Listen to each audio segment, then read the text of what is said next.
Hello, ladies and gents. It's Justin Johnson with the module A225 Block 2 Confidence and Crisis, edited by Loftus. 1 Unit 10 of our module. It's best to get a pen to take notes.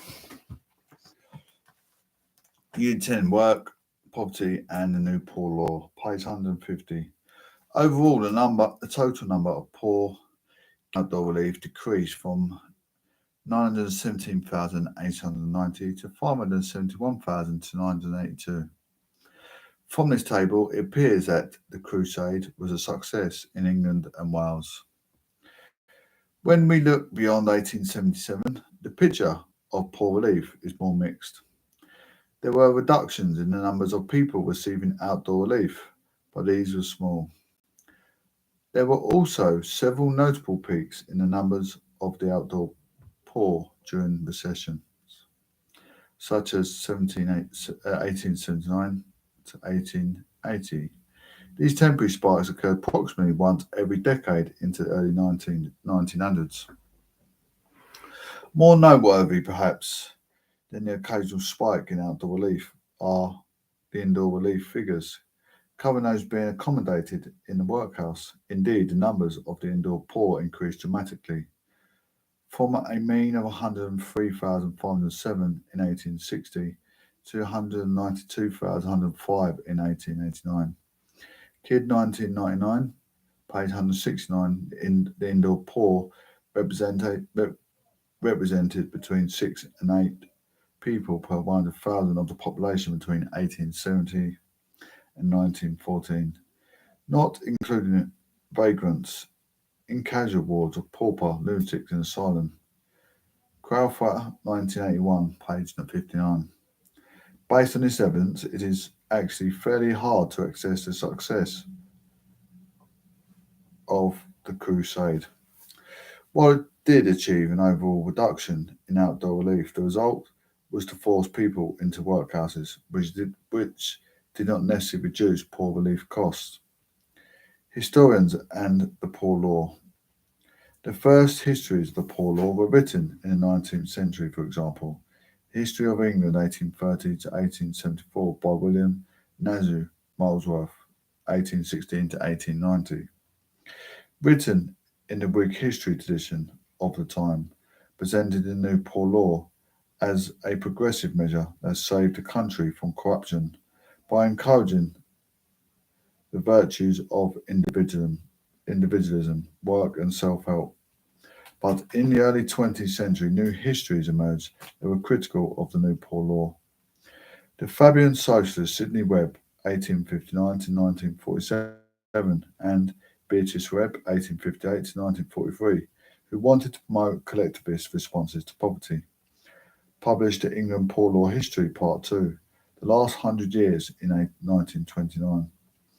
Despite their differences, both works, that of Molesworth and that of the Webbs, focused attention on ideologies, politics, and the national system of poor relief. They influenced subsequent histories, many of which sought to investigate the roots of the national welfare state in the administrative functions and the centralising ambitions of the new Poor Law.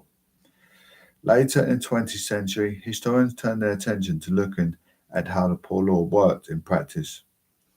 Pioneering work by Peter Dunkley and Anthony Brundage showed that local boards were staffed by guardians drawn from the local landed elite and the local middle classes. As such, they varied considerably in their outlook and in the way they applied the statutes and orders that came from the centre. Dunkley, 1974, Brundage, 1972.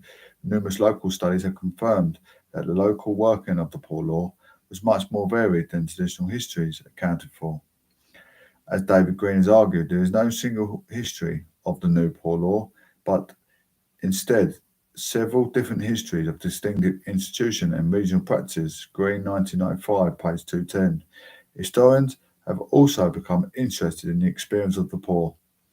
They have used letters and autobiographies to argue that the poor law were not passive recipients of relief, but active agents for whom the workhouse was part of an economy of makeshift. King and Tompkins, 2003, page 1. These local studies have enriched understandings of the new poor law, but they can also create a problem for historians. The sheer volume of local studies makes it difficult to say anything certain about the poor law. However, new directions of research are attempting to link local studies and administrative histories with histories of law, culture, and political ideas to produce an enlarged understanding of the dynamic system of poor relief. Jones and King, 2015.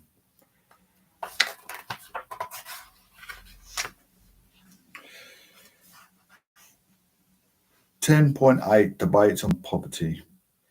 Local law studies show that, despite the best intentions of the central authorities, local guardians used their discretion and continue to provide outdoor relief in times of crisis. In response, as you read above, defenders of the new poor law restated the principles of 1834 with evangelical vigour, invoking the memory of an overpopulated, immoral, corrupt, and poverty-stricken county before reform.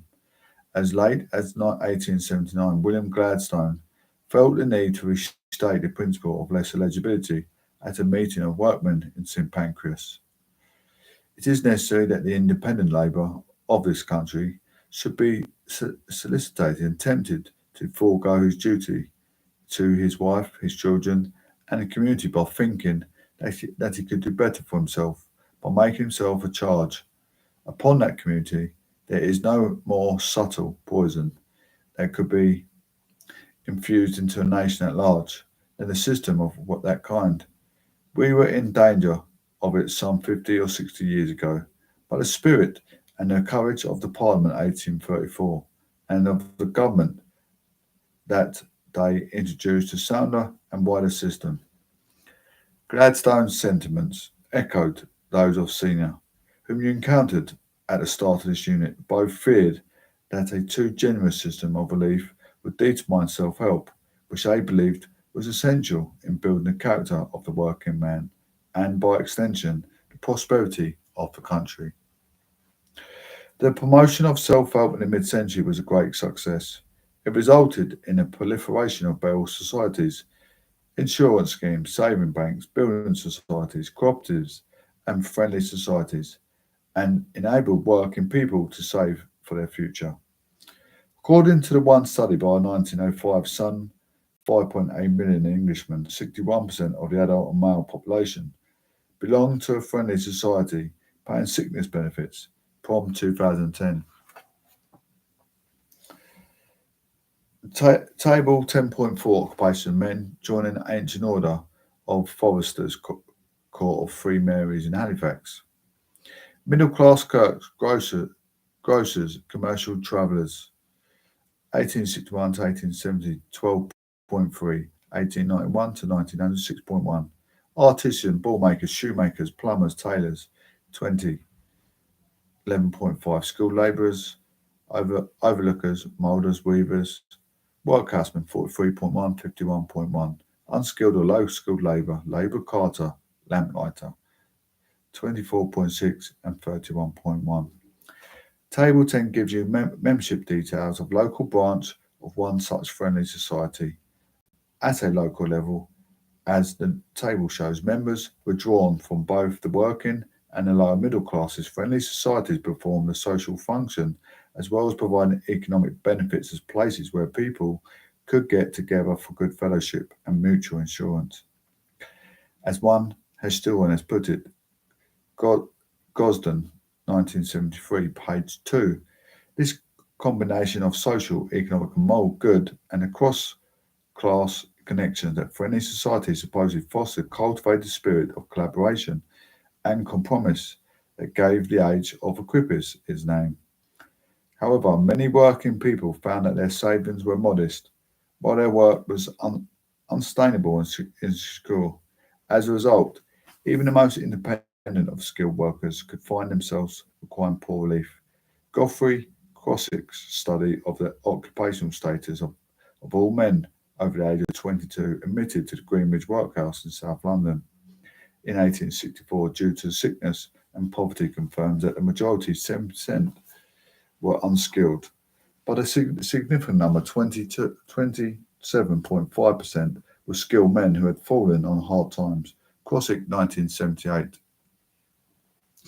Towards the end of the century and at the start of the 20th, new kinds of social investigation combined interviews with the poor with a collection of statistics on incomes and expenditure in households over time to produce a better understanding of poverty.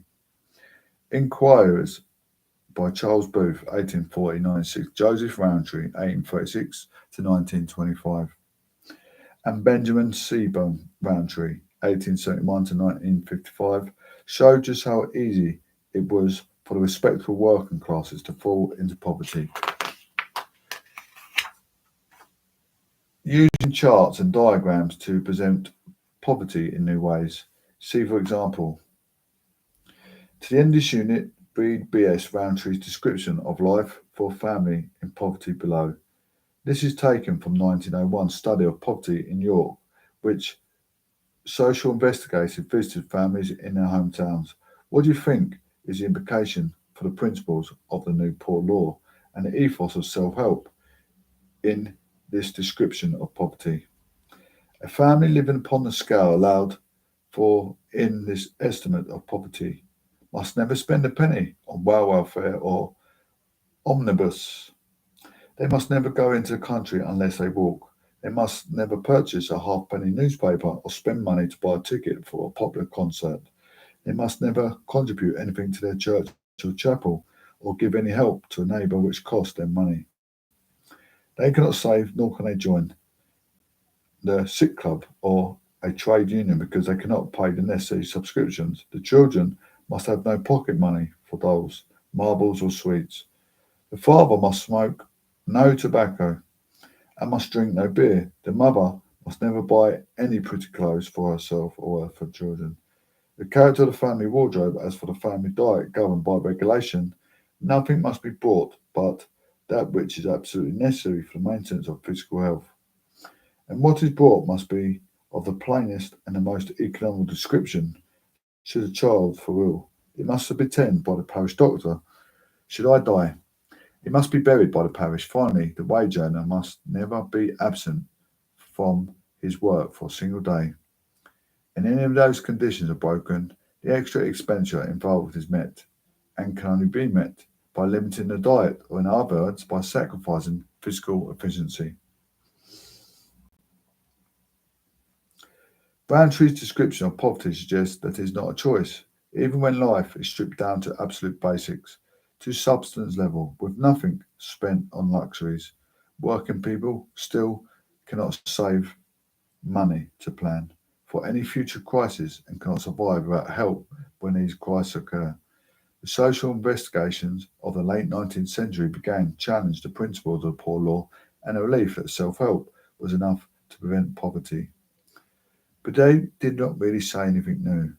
In fact, when one historian has argued that these studies came surprisingly late, given that many people in the mid-century had already made the point that the respectable, hard-working poor could easily slip into poverty. Hoppin, 1998. However, their rigour and statistical method meant it was now possible for the government to ignore the problem of poverty and the inadequacy of the poor law system in the late 19th.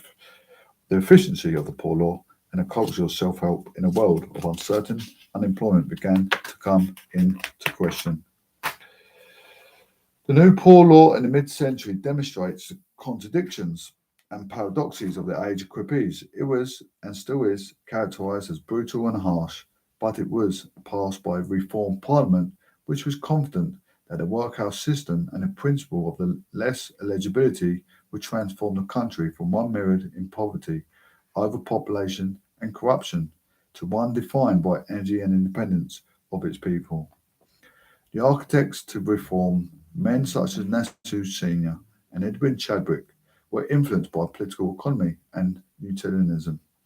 They argued that restricting outdoor relief would enable laissez-faire political economy to flourish.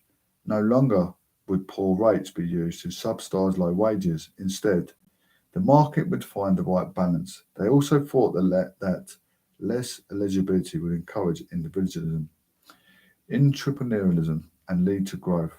At the same time, encouragement of self-help and thrift would transform working classes families and their communities by requiring them to look after each other. To ensure these ends were met, the reformers devised a national system of poor relief organised through local boards of guardians, working under instruction from the centre. But the work in the new poor law in practice was quite different. As numerous crises demonstrated, the causes of poverty were complex and could not be tracked by the principle of less eligibility in times of great need. For example, during the Depression of the 1840s and the 1860s, the limits of the poor law were expected. Nevertheless, support for the principles of 1834 remained remarkably strong among politicians. Momentary crises in the operation of the new poor law were followed by reform and reassertion of less eligibility, which led to the crusade against outdoor relief and the push for further centralisation. The optimism that sustained the poor law was beginning to fade in the 1870s, and new understandings of poverty emerged. Social investigation in the mid-century went some way towards exposing the failings of poor law and by highlighting the experiences of the poor. Elicited in the sympathy of the public, the new poor law was further undermined by proliferating evidence on the incomes of expenditure of the poor, data on poverty produced by both and the boundaries, and also in a culture of accounting encouraged by the COS. It revealed the reality of the cycle of poverty in some working class households, and so the efficiency of the poor law was brought into question.